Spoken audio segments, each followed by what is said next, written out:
Good Monday morning, everyone. No, it's Tuesday morning. It is February 15th. I'm Eric Buhrendorf with my co-host, Brian Williams. You're watching Finance and Technology Insights. How's it going, Bri? Good. How are you doing? Doing pretty good. We got some new technology here for our 10th episode. Kind of exciting. Glad we made it to number 10. Yeah, we did. We made it. So we've been tinkering and fooling around, which I'm sure will probably never end as we add enhancements and have guests and continue to spotlight our Flipboard page and Facebook group. But yeah, it'll be good to watch it grow. And I'm excited about, today we're going StreamYard and we're going to give that a whirl and see how it goes. Yeah, the podcast has been sounding great. I think that we've been getting pretty good feedback on that. The videos no feedback, right? Right. Podcasts are one of those things you want feedback and don't want feedback at the same time, right? Right. So for the viewers, if you're just tuning in, Finance and Technology Insights, basically Brian and I get to talk about anything we want in those two spheres or maybe outside of those spheres. We do have a flipboard.com magazine that you can find in the description links. And we do trim this audio and send it to your favorite podcast. So if you prefer to listen to us, make sure you subscribe there. So yeah, we're getting it going. We're on episode number 10, and that's a milestone for us because I think, did you see, normally we talk about our, we go to the Flipboard at the end, but did you see the article that I posted on Flipboard about which one is that? It's from entrepreneur.com, 10 essential podcasting tips for entrepreneurs and authors. Oh, there you go. And I think we're playing right from that playbook. Number one, make content that matters. Okay. You want to bring it up? Yeah, it's up. Hit that link there and scroll with me, and we'll. Is it coming up? Is that it? Yeah, 10 essential podcasting tips. So let's just blitz through this, right? Number one, make content that matters. We're talking about financing technology. Number two, don't be afraid to invest in high quality sound. We both are sitting in front of boom mics, condenser mics, I think they call them. I just upgraded to an HD camera, create an intro and outro. We have a kick-ass intro that you put together, which looks great. Look, I'm actually getting a StreamYard ad in my article right now. It's so funny. Host in places that are easy for listeners to find. So we're on YouTube and your favorite podcast. Build a backlog of episodes before launch. So number 10, we've been saying we're not heavily sharing and promoting the show until the 10th episode. We're going to do a website and start sharing. And I think we're pretty good on that 10th mark. Maybe a couple more, but we're just about there. And the next one, use your website and SEO. So we'll put together a website and cross promote that. And then number 7, promote your show across every platform. I think we're about to do that. Be consistent and patient.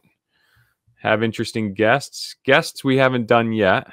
And I'm not sure if did you express a disinterest in guests or maybe someday? No, I like guests. I think we've got everything pretty tight. I'd probably do 1 or 2 more with just us, and then maybe sprinkle in some guests. Start with something, somebody friendly that we know that can maybe handle some tiny growing pains. A guest, and then we'll probably have, I don't know, Elon Musk. We'll wait till the 15th episode probably. Yeah, we won't bring Musk in until episode 15 or so. Yeah, I would say. Yep. And then number 10, appear on other relevant shows. So just do cross. So we're pretty good on the checklist there. I think so. So that felt good. When I read that, I was like, all right, we're doing the thing. I don't think our goal is to have this show pay our mortgages. I think we're doing it more of a labor of love and interest, right? I think so. Yeah, I mean, that's and I don't think either one of us expects a huge deluge of clients from it or anything like that. I think we're using it as kind of a way to kick off our week and kick off our day And I think being a guest on other people's show is great. So I've been a guest on a few different shows, which is a lot of fun. It's great. It's great content because it's not a lot of labor, really. You're just kind of setting up and filling it in, and it's fun, especially to help other people start their shows, which is, funny. Obviously, we're just 10 shows in, but we've both been doing some other content. So I remember some guy who was trying to do like a Connecticut business podcast, and I think I was his first guest on there, and he was all nervous and getting his tech Right. in order and all that. I'm like, dude, you're fine, but it's fun. Well, The learning curve is steep, and putting things together, I think, is a lot of fun to be a guest on other people's shows. I'm sure that'll come from this, and I'm excited about it. yeah. So I've been a guest on a number of podcasts over probably the last, I don't know, 2 years or so. And that's always fun. And I hired a publicist a few years ago, and I made the rounds on the regional news channels and things promoting the business. So I've been in front of a camera a little bit, so that was fun. And connecting with you was so funny, just a shot in the dark. And we turned out to be fast friends, and this has been a fun project. And you've helped through this process here with this channel. This has helped inspire me to kind of think about what content I can bring for my EVERNET branded YouTube channel. And so I don't know if I soft mentioned this last week or not, but yeah, so basically what we're putting together, me and my marketing team, is a EVERNET channel. I think the working title right now is called EVERNET Reviews. Real clever, I know, but we were kind of kicking back and forth. EVERNET Reviews it with a capital IT.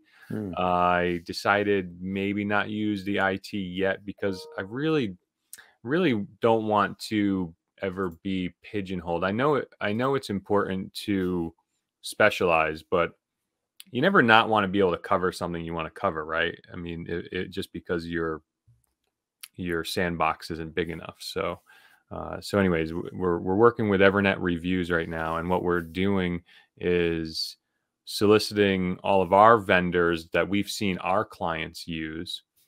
And I reached out to them, and I said, hey, we want to launch a YouTube channel. We want to spotlight your products and services to our clients, your clients, and future clients. What do you think? And fortunately, I've had an overwhelmingly positive response. So we're starting to. It's a no-brainer for them. I mean, they get somebody else is going to do the work of setting it up and promoting them and tagging them, and they're probably looking to pitch to you or pitch to your clients anyway. So yeah, it makes a lot of sense. And same thing on my side too. I've done a few book reviews on my channel. I've done some mutual fund ETF reviews that I've done solo, and then I've had some guests on, some portfolio managers. So they like it. They like the idea of just different people putting out their content for them. It's one thing to produce your own, but it's another thing to have people produce it, not just for you, but it gets that second layer of credibility. It's one thing to say, hey, I was on my own show for 10 minutes. It's another thing to say I was a guest on this show for yeah, well, 10 no minutes. such thing as bad PR, right? Right. So yeah, I think that's fun, and I'll look forward to seeing some of your reviews. I think that's a good way to go. Well, you've been our technical manager through this process so far, so I'll be sliding into that role for the channel. Hopefully I've got the chops to get this going. I think I'm going to go back and forth whether we're going to use Teams. Teams is really nice because the scheduling is easy and it ties into my management system and processes. And if that doesn't work, then this StreamYard looks pretty cool. So maybe we'll see where it goes. Yeah, that's an option. I mean, you got to make sure they've got good tech on their side, which I hope they do, right? That'll be the interesting thing. You have some guest on to talk about technology, and then they don't have their stuff together. So I created an entire process from an intake process for a guest all the way through kind of the scheduling, and then the recording, and then the publication and the syndication. And in the intake, I found a bunch of resources on the internet that are basically YouTube videos of how to be prepared to be a guest on a podcast. Mm-hmm. And it talks about make sure your mic works, wear your headphones, test your camera, make sure your light source is in front of you. You know, if you're sitting in a windowed office or something, make sure the window is in front of your face, not behind you, and that sort of thing. So, Yeah, that's good. Sounds like you got things lined up. yeah. So How we about you? are. How was your last week of business? What's new? It was pretty good. Doing a lot with it was a lot of service and reviews. So I had last Wednesday is by far my favorite client and my longest client. They run a um, small manufacturing shop. They do wire.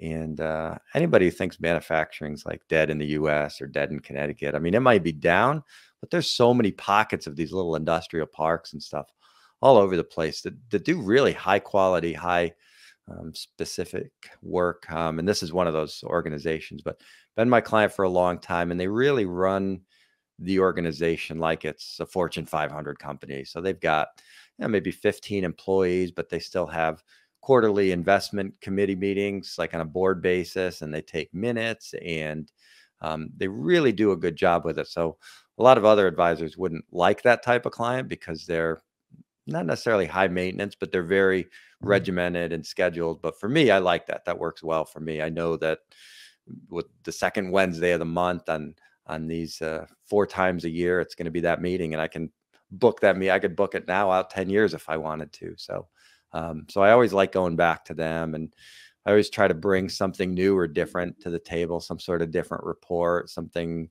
because at this point, it's really just an educational type meeting. I'll even sometimes pick a vocabulary type term or some investment term and just kind of explain that to the group. So, they've got 100% participation. Everybody there contributes. We've added a Roth. Their fees are really low. Everybody's on automatic rebalancing. It's just a really nice, well-run plan. So that's always, those are the best clients to have for sure. yeah, and they are. They're a group that's doesn't have a lot of turnover. They're highly invested in their employees. So I always say whenever I leave there, it's like, man, if I get 30 clients like that, I'd be happy as can be. But that's a really good group. So I enjoy the process, but it's also very motivational. The drive home, 20, 25 minutes, doing it on site, which again is a bonus after the last couple of years. So to be able to be there and on site and connect with them, and then come out of there with like a million other ideas of, it's went rewarding. well, but this I could have done better, or how can I attract more of this type of client, just always narrows my focus. So that was exciting. Can I ask you what city or region they're in? Like New Haven? Yeah, they're in the Waterbury area. Oh, okay, down there. Yeah. Nice, nice. That always feels good. Yeah, it does. It feels good. Yeah. And we had one like minor issue that wasn't even on my side, but I kind of stepped in the middle and coordinated it and fixed it. And they were really appreciative of that because that was out of my normal course of business. But, I wanted to take it off their plate because I knew the people, knew the connections, knew the terminology and the angle to go to get it fixed. So they were happy that was resolved. So that was a big deal last week. How about you? What's new for you? What's new for me? So I started consulting other IT companies, which is really kind of exciting. I don't know if I've mentioned this over the past few recordings, but I'm a heavy participant in some community forums surrounding our industry and our the products and tools that we use to run our businesses. And as a result of that, initially my participation in these groups wasn't to solicit clients. It was because I wanted to learn from my peers, and I wanted to learn about the best tools to run, tools and processes to run our business.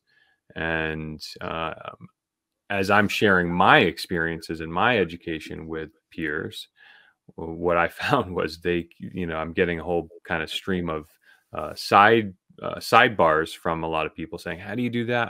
Can you expand on what you mentioned in this and that?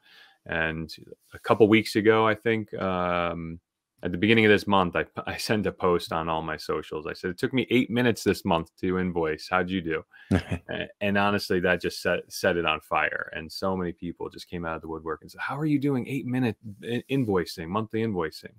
And it's something that I'm proud of, and something that that excites me. So just sharing that with some other businesses. And I actually, got a couple new clients out of it, just as consulting, contracts, which was exciting. So it's really rewarding. I mean, that's why I started this company, and that's why, we do what we do, because it's very rewarding, sharing knowledge and helping people. And of course, the revenue model surrounding it's wonderful, but it's really rewarding work to do what we do.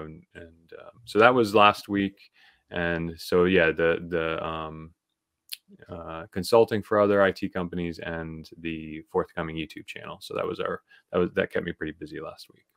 Yeah, and that's such an important thing to talk about, to give back to your own profession. I had a call this morning that was it was kind of interesting. I saw the guy on LinkedIn, and it was basically like, hey, I work from home. If everybody else wants to connect, I know it can be, kind of difficult, especially the last couple of years. And he was just simply that, just a simple ask of looking to connect with people. So I was like, yeah, sure. He was an advisor in Kentucky, so we scheduled it for this morning at like 8:30, and we scheduled it for half an hour, and of course ended up talking for about an hour. But That's younger cool. advisor, he wasn't looking for any kind of mentorship, or he wasn't looking to me for that. But it ended up being a little bit of that, where he had some questions and kind of pointed him in the right direction. But there isn't, your business is a little bit like the same as mine, where you're not necessarily in competition with other providers. You are to some extent, but from the advisor community, we cover like less than 10% of the population. So it's about us sort of together getting out there to help the other 90% of the people out there. And certainly somebody who's not geographically competitive or something. But I think that's really important. It reinforces what you know, and reinforces what you don't know, and helps your profession move along. So I think it's great you're doing that. Yeah, thanks. So how did you do this weekend? Would you and the family do this weekend? Yeah, well, Sunday was the Super Bowl, so we talked That's right. about that with our 3-year-old. So that was kind of interesting. We're not, on a Sunday, we're not sitting there for 9 hours watching football like some households do or whatever. But we usually have it on. My wife's a Steelers fan. I'm a Giants fan, so we didn't not even sniff the Super Bowl this year. But we kind of try to teach him about it and like what it is, and so he was all excited about it, of course, because he's excited about everything. But no, he watched that, and he was into So was some it of the just commercials. you guys just staying at home for the Super Bowl? Yeah, we stayed at home. We did have an invite to go somewhere, but he ended up picking him up Friday early from school because he had a illness issue, not COVID related, but Just not feeling well. yeah. So we picked him up early on Friday, and so I reached out to the invite on Sunday, which was kind of iffy anyway. And I just said, you know what, if he's sick on Friday, I'd rather not take him anywhere Sunday. So obviously they were understanding of that and appreciated Right. that. But Right. so yeah, he was into it. He liked the Jurassic Park trailer. He was intrigued by that. Oh Probably yeah, won't go another see that, Jurassic Park. um, but yeah, he was like every 3-year-old or 4-year-old obsessed with dinosaurs. So he got a Yeah, kick out of that. But yeah, that's so funny. that was our Sunday. And after that, we paused the game and put him to bed, and came back, and we watched it, downstairs to, I don't know, probably the end of the third quarter or so, and finished it upstairs. But it was yeah, it was a pretty good game. We enjoyed it. I know you said you didn't watch, but I really enjoy the Super Bowl, and like kind of I don't know. I know there's reasons to like give it a hard time if you're a football fan, or to nip, but I really like the whole experience behind it. And I don't know, I'm just kind of into it, probably more now than maybe I've ever been. And I don't know why, but I just think the whole experience of it is pretty neat. So, we didn't have a horse in the race, so to speak. Mhm. You have to understand, for the last 20 years, it was a 50-50 chance that our guy was going, our team was going to the Super Bowl. And yeah, so it's hard. When the Bucks were knocked out in the playoffs, it was kind of that felt like the end of our season. But we had an invite on Sunday to go to some friend's house, and so we did start the game at their house. And I got to tell you, we were having so much fun in conversation, anyways, that it was kind of on in the background. And they have a beautiful home they had a 70-inch, flat screen TV above their fireplace, and they have this great open concept house. And but we were kind of at the kitchen island, just kind of dogging wings and having great conversation. Kids are running around, having a blast. So it was a good experience. I told my wife, I said, if the Patriots or the Bucks were in the Super Bowl, we would have been having a different Super Bowl experience. I would have been kind of plugged in, but it was kind of nice to have a fun experience. But we left.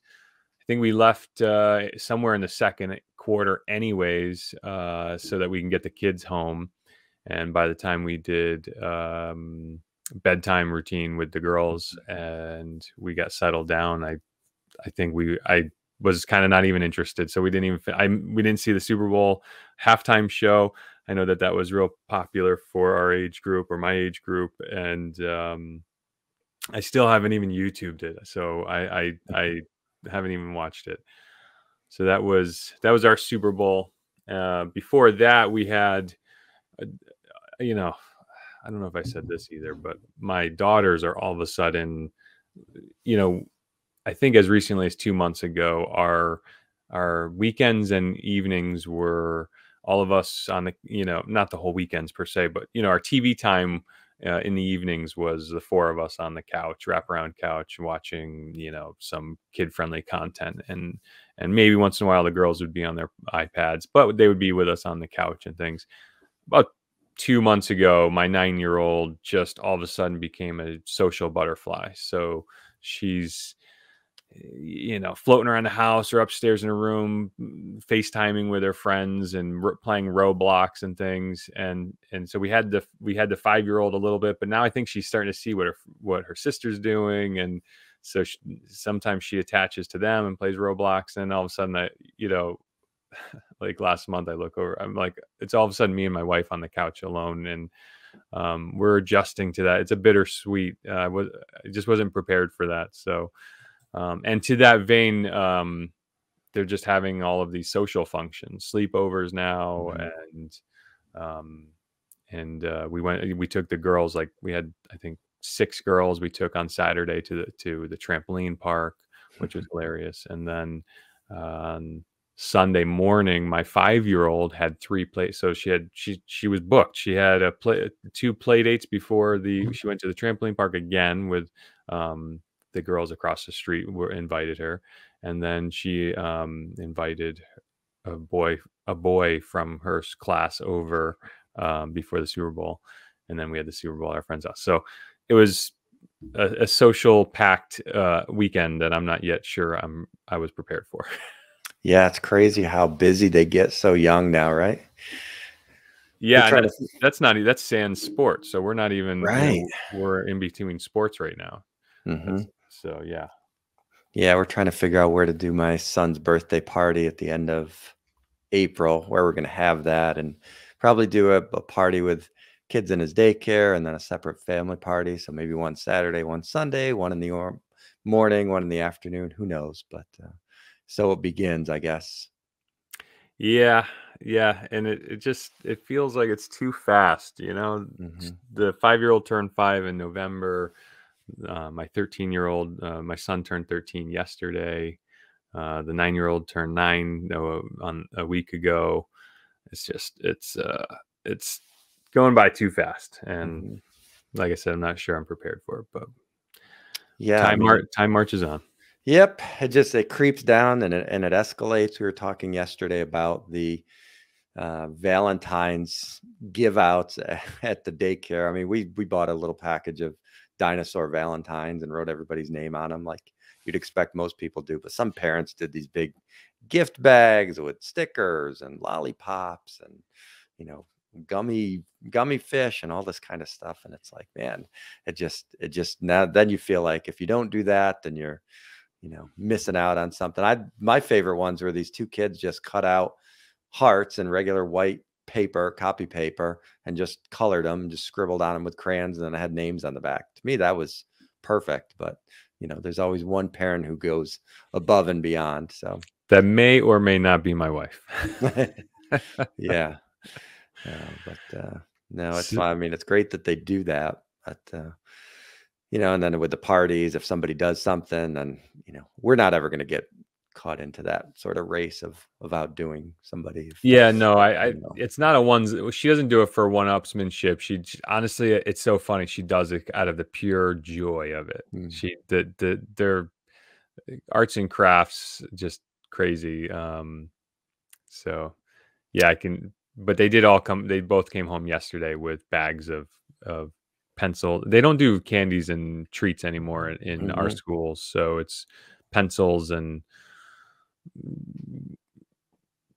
all these widgets and fidgets and rubbers and plastics. I'm like, oh god, these things are just gonna like land in the ocean at some point, and I just wish they would stop.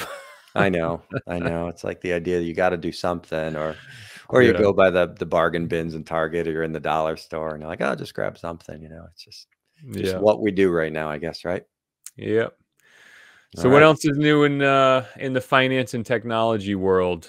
Well, I guess this could probably tie into our Super Bowl story and talking about that. But, the two big ad buys were on the electric vehicle front and on the crypto front. So I thought that was kind of interesting. And I did see some headlines on that with their QR code ad, which was controversial to some extent, but got them a lot of media play, which was obviously what they were looking for. So did I see some headlines that the QR code was broken? It didn't work, or did they just crash the server? Yeah, it just crashed the site.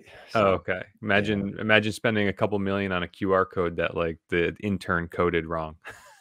Right. I know. That's kind of what the headline that I saw was alluding, and then I saw one that indicated that maybe the QR code was crashing. Yeah. And it was funny. It kind of bounced around the screen, playing on The Office when they had that scene when they remember watching the screensaver go around the TV. So I think playing off that theme. So did you see it live when it played? I did. Yeah, I was playing pretty close attention because the crypto ads they didn't put out ahead of time like a lot of other advertisers did. Oh, right. So, right. Yeah. So those you had to wait for, but I don't know. I like the ads. I know some people said the ads weren't that great this time around, but we don't watch a ton of live TV anyway. So pretty much any ad is going to be new to us. Same here. So was the QR code? What was the QR code? It was from Coinbase or crypto.com, I think it was, but it just took people to their website. And what was can you describe what the commercial was? It was just a QR code just bouncing around the screen. Yeah, it was like that old like Windows screensaver that kind of went around the screen. And the joke from The Office was they were always trying to get it to land perfectly in the corner. Okay, I got it. Yeah. So there was, on The Office, there was a point where it kind of came close. And so it was that sort of theme where you're watching it bounce around the screen. And how long did it run for? Like a minute? No, I think it was 30 seconds.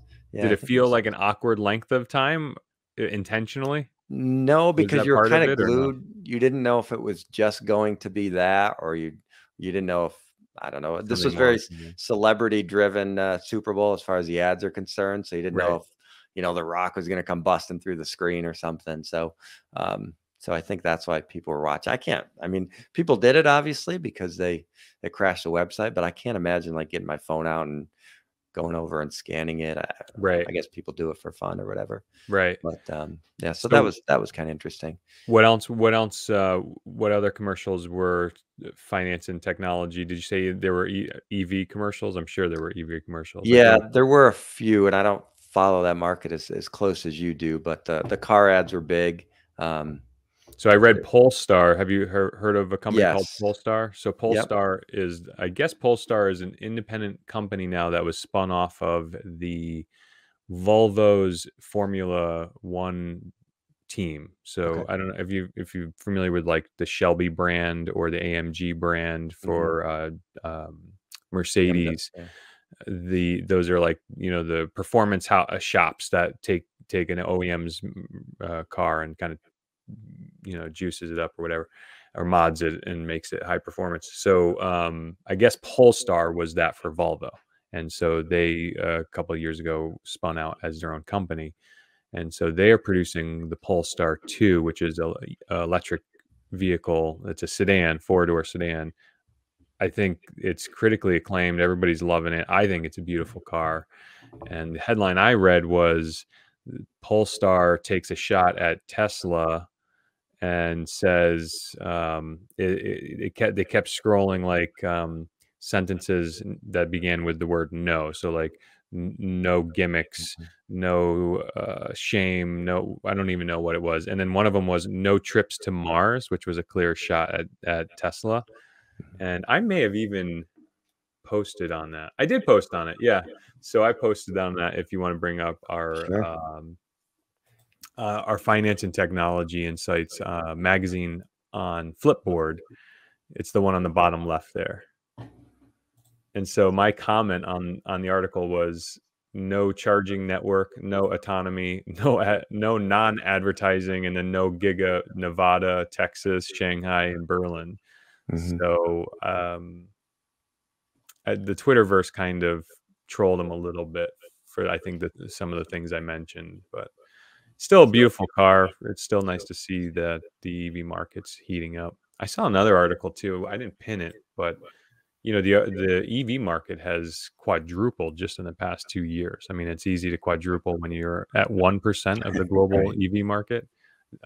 But I've seen reports that Europe is up to 8% EVs now, electric vehicles, Hmm. and globally it's as high as 5%.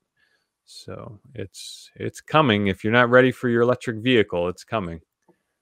Yeah, no, that's really exciting stuff. And I think there were a couple companies that actually took some shots. Salesforce had a similar message when they, kind of went at the Bezos Musk kind of thing, saying your new frontier is right here on Earth. I think that was their commercial, just talking about all the parts of, there's tons of parts of the earth that none of us have explored, and all that kind of stuff, and talking about how Salesforce is really focused on what's here and now, and I guess sort of the living in the moment type of theme. So yeah, I mean, I guess they're easy targets for um, Nothing says you know innovation like let's focus on what's in front of us.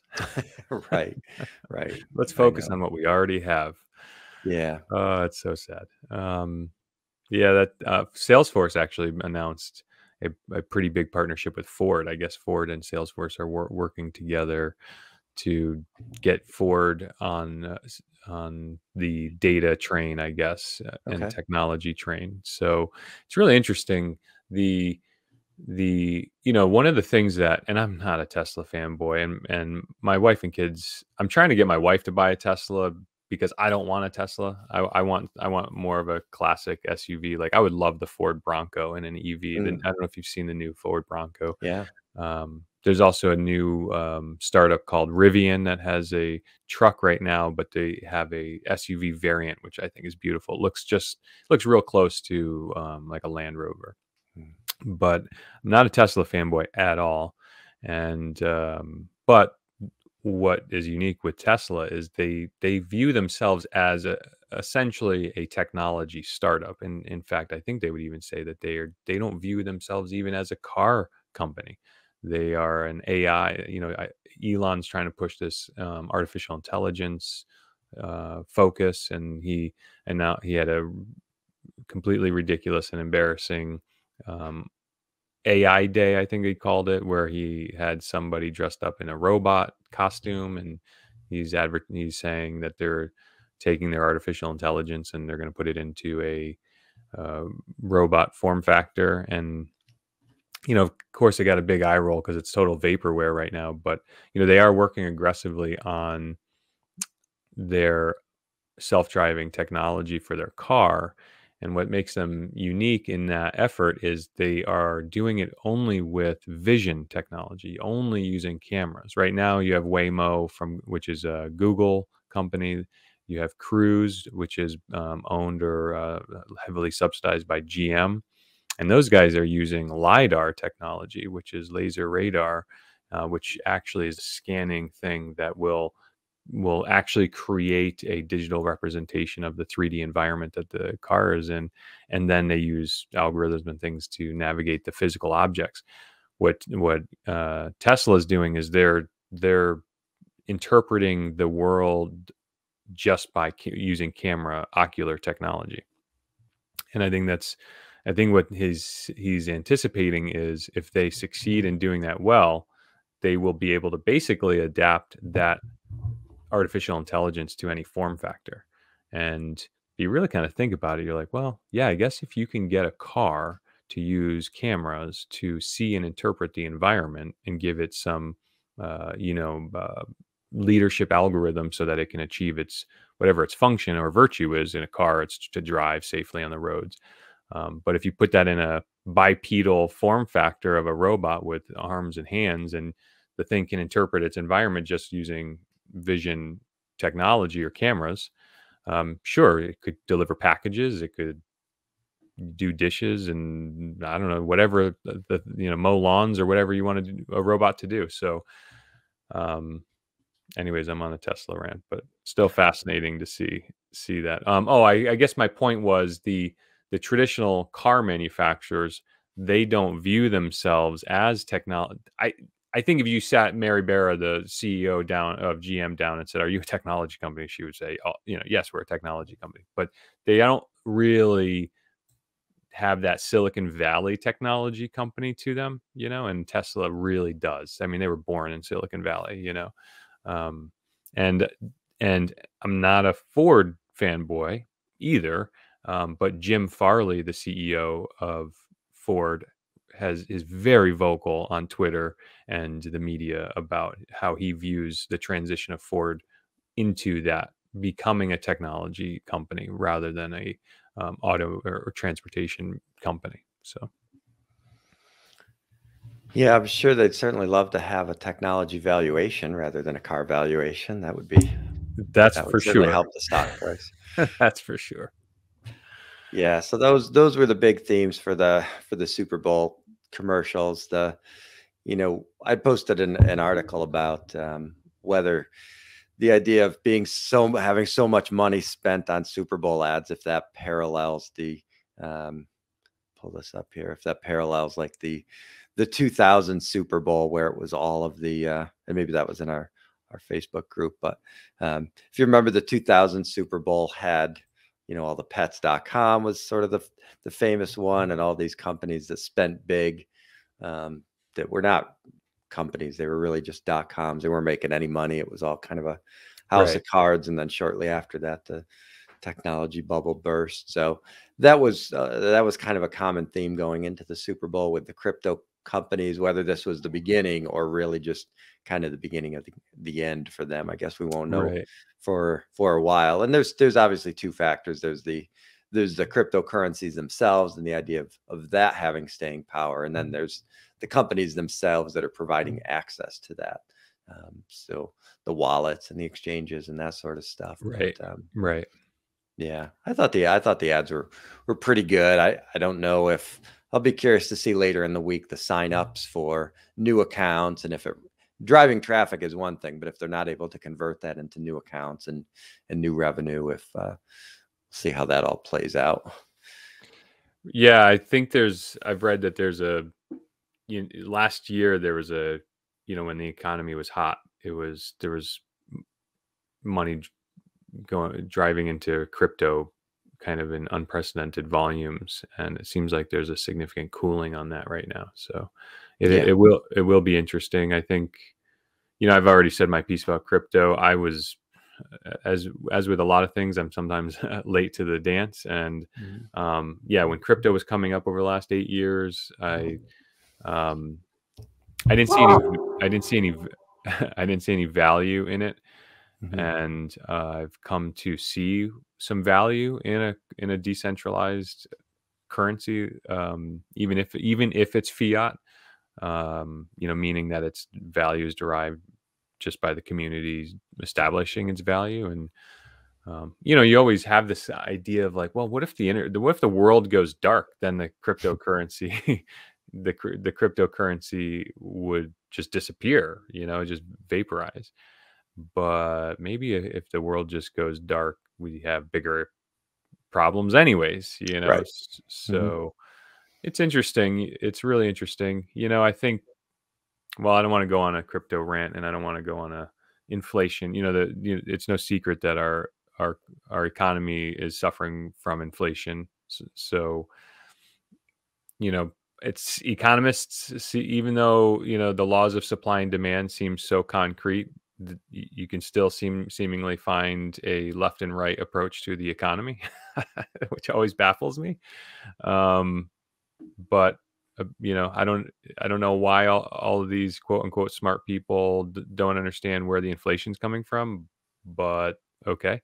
It's interesting to see what crypto could do in an inflationary period. So Yeah, absolutely. Had a pull back late in the year and into this year, and it's kind of stabilized and rallied the last couple weeks. But yeah, we'll see where that goes.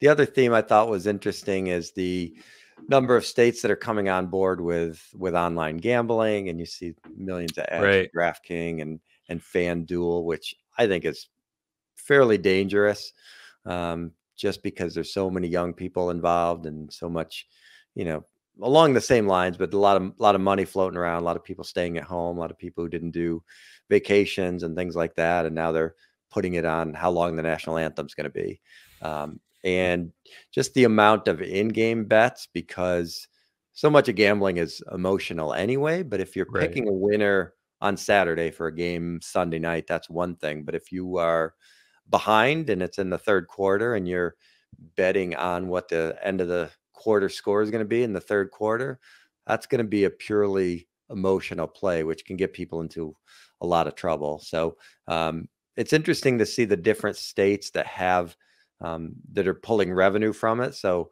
in New York, it's actually taxed at a 51% rate, the gambling revenue to the gambling companies.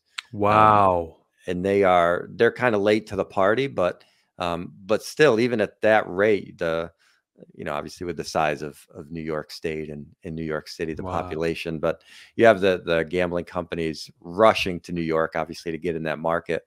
But early right, market states like New Jersey, it's a lot less than that. I have to pull up the number, but it's either teens or low 20s, the amount of gambling revenue. So just in the first 2 months, I think New York pulled in about as much revenue from gambling as New Jersey had done in the previous year. So obviously much bigger state too, but right. but So are you neutral on opening up gambling? Or are you a I proponent, am opponent? I'm Don't want to I'm touch the hot potato? concerned about it, just from an overall, if I think about a big picture and the way younger people are investing or taking risks, younger folks are going to take more risk anyway, whether it's in their general lives or their financial lives. But I'm on a lot of groups and forums, and you'll see younger people say, well, the stock market does 10% every year, or the stock market averages 15, or you'll just, they haven't lived through a down year. So, Right. when we go through an '08 and the market's down 39%, how are they going to handle that? It's Right. one thing to read about it in a history book or run models. It's another thing To to, live it. So to, true. to actually go through it. So, the idea that they're taking some additional risks in their investment accounts is one thing, but then watching that translate through to things like, DraftKings, and just how easy and accessible it is. It does concern me. It does scare me a little bit. Um, So I don't know how much older. I think you're older than me. My wife reminded me that I'm 39. I'll be 40 next year. And I mean, I lean towards the libertarian views, just not the crazy tinfoil hat wearing views, but I tend to like to let adults be adults, and sometimes that means making good choices, and sometimes that means making bad choices. And when I look at gambling, for example, we live in Connecticut, and the government has had a monopoly on gambling for years, mhm. and that's called the lottery system. I mean, it's gambling, right? So, there's always these caveats with and these moral hazards when the government gets into the business of legislating behaviors. Mhm. And it's like alcohol, alcohol is legal, but marijuana has largely been illegal. And I know that debate rages on, but quite frankly, as somebody who has seen uh, what alcohol can do to friends and family for many, many years, getting high is getting high. Mhm. And I know that doesn't solve the great debate, but anyways, and then when you look, I have investments. I'm an investor, but I'm not a big gambler. But I would say that investing is gambling. And I don't know what your response to that would be. I'd be curious to hear that, but it's measured risk, and there are, but anyways, that's what I feel about gambling. So I say open the casinos and open those channels and let people do what people want to do. And yeah, there's always going to be the people who get harm that cannot self regulate, and there is a social impact there. Hopefully the state will route funds towards education programs and support programs, just like they do with alcohol Mhm. and other things like that. So that's how Yeah. I feel about it. I mean, of course, I don't want anybody to get hurt, but I also, adults gotta adult. Right. And it's relatively, I mean, gambling obviously isn't new, but the idea that you can sit on your couch and, potentially place life-altering bets with your thumb is I'm I make concerning. I make all my trades from my brokerage account right on the couch. Right, right. And yeah, right. But making a trade midway through third quarter, and that could, it's either going to happen or it's not going to happen, whereas the stock market, for the most part, it's not necessarily your the AB proposition isn't I'm going to double my money or lose all my money. That's not I would obviously argue where. ag I would argue it is though, right? Yeah, but if you buy Apple, right? I mean, in 15 minutes, there's no possible way that you're either going to lose all your money or double it. Like that's not going to happen. Whereas in gambling, that's definitely what it is. I I So I mean, I don't know. You're sitting there, waiting for a quarterly earnings report to come out, and you're sitting on the buy button for Facebook. How'd Facebook do on their last quarterly earnings? yeah, but there's a big difference between being down 30% and being down 100%. 100% you can't come back from. That's the difference. And there, An investment could potentially come back over time. 100% loss is never coming back. There are certainly aspects of the stock market that are gambling. If you get into options and that sort of stuff, I mean, that's very much that is that AB proposition. Either it hits or it doesn't. So whereas that can be considered, right on the line of investing in gambling, but yeah, I am a little bit concerned about the accessibility. And I think most of the feedback has been just it's so early we don't know yet, right? Have the states done the research yet? Do we know how this plays out? So we'll see. the We'll debate see. rages on. I love that Yes. you and I have a spirited. I love that we are not on the same talk track on everything. So Yeah. it No, makes for a good definitely not.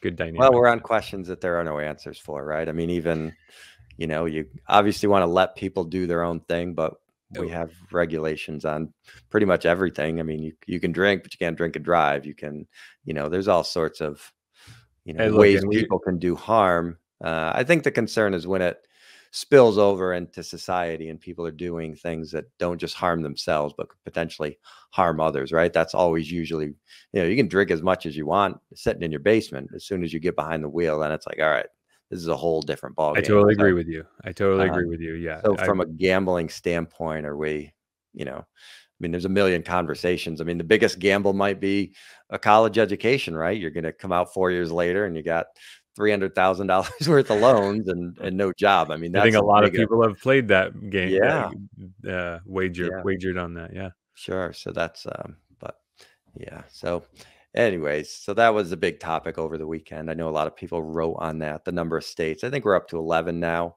that allow. 11 legalized gambling states. Yeah, yeah, and Wow. it's probably about a third of the country. California is not there yet.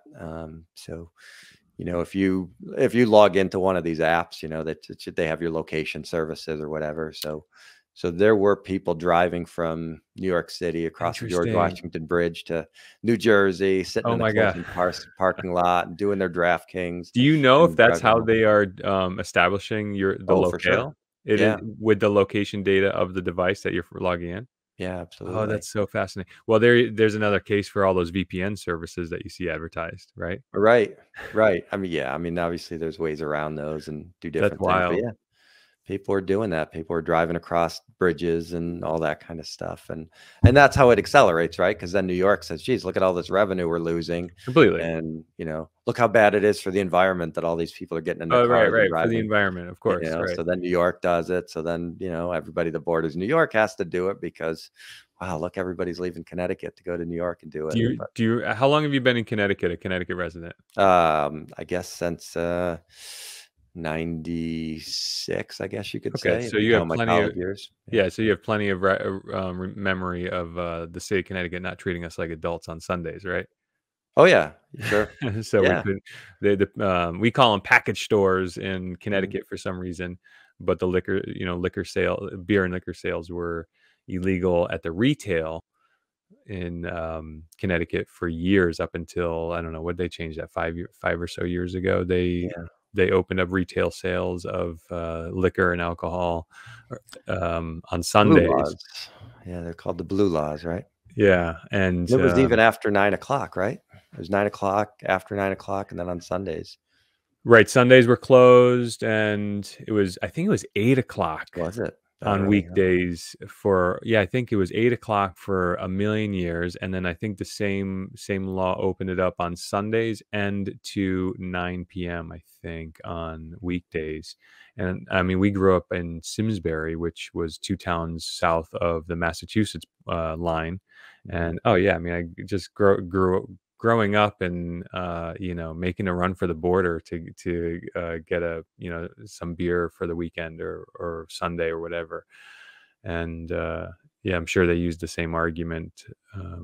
Look at all the sales we're losing. And I don't know what New York was doing at the time. I would, not being a, a New York border resident of Connecticut, I don't know if New York sales were same thing, and same thing with Rhode Island. But Yeah, anyways, then New York didn't have any blue laws, but towards the same vein, what would happen was obviously the drinking age was 21, but in Canada it was 18.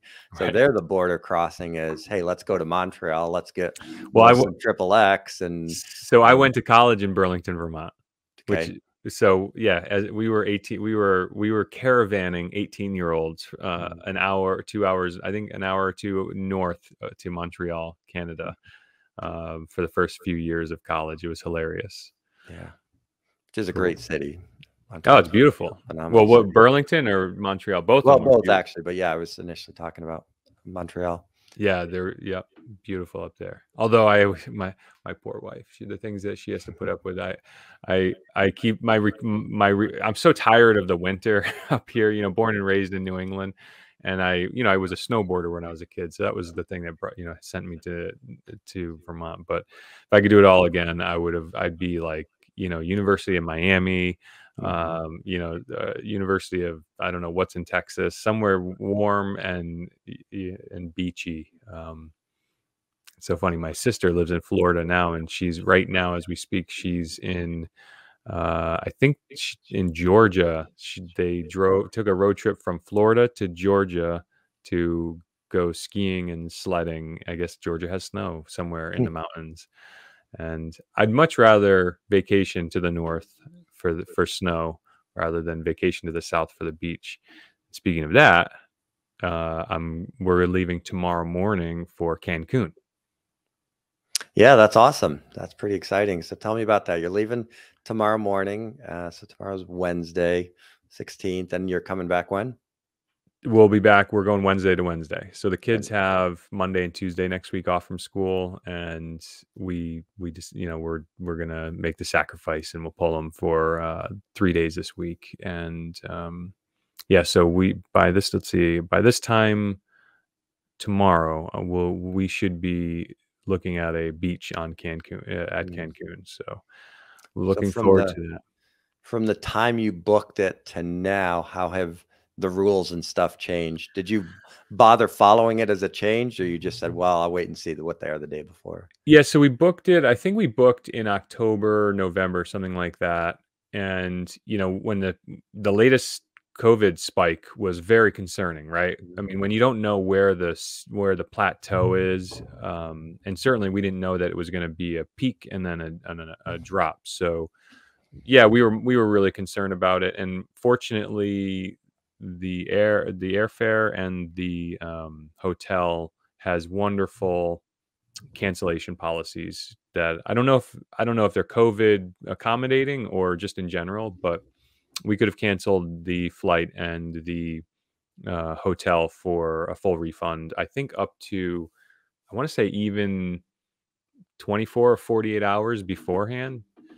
Um, but we're flying JetBlue direct. This is the other one of the other things. JetBlue direct from Hartford Bradley right to Cancun International. No layovers, no switchovers, no nothing. So we are 4.5 hours from snow to beach. And JetBlue's starting to. We just checked in a couple hours ago, and yeah, it seems pretty simple. You have to make a COVID declaration or attestation, that you're vaccinated or not sick or in any sort of quarantine window. I have some documents that I think the Mexican government wants, which is basically says the same, that we're not ill. And then my understanding is the hotel will, the United States is expecting us to have proof of clear PCR test 24 hours before we enter the country or asked to enter the country. And I'm pretty sure that the hotel facilitates those tests for us. So I think the whole industry kind of pulled together to try to make it as doable as possible. But so far, nothing seems difficult or egregious for the process. So hopefully Mexico, I think, is their borders are open. I think that's always kind of how it is for Mexico, where they welcome the Americans, and then it's whether America, the U.S. will let us back in, and the standards are significantly different, I think. Right. Well, that sounds exciting. I'm glad you've got that all worked out. It's first trip in how long? Yeah. So our first trip, really, we did some day tripping. I flew us down to Ocean City, New Jersey, I think a couple times over the summer for day trips. And that was really weird because one time it was like a ghost town. Nobody was there, and you were masking on the beach and stuff. It was really bizarre. That was, I think, the summer of 2020. And then we went last summer as well.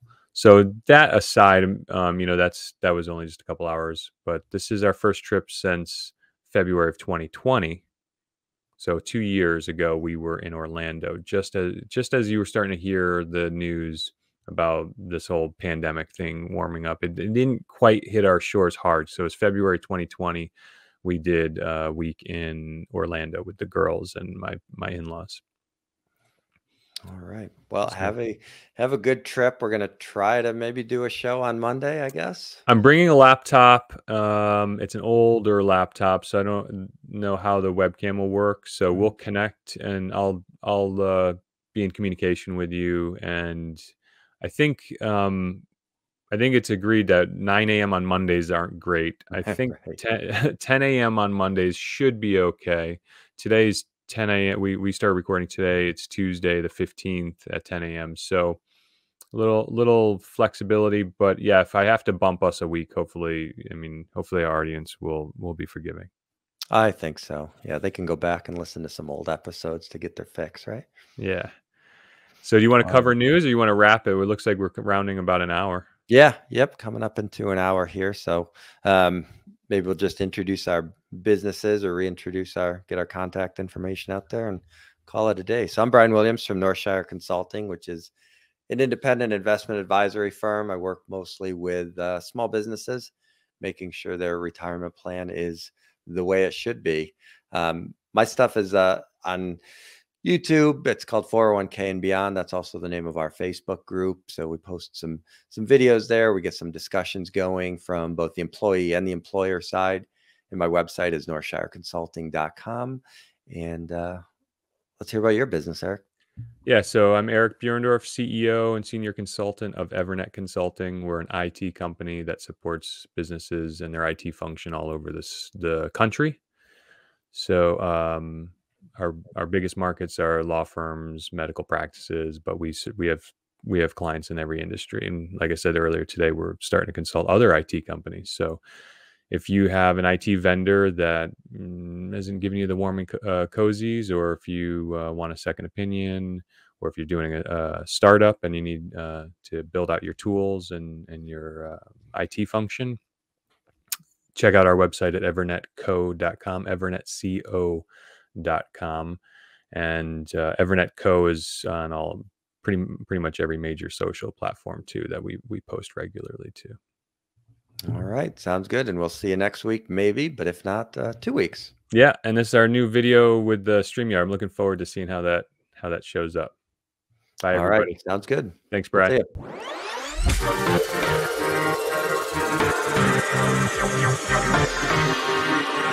you.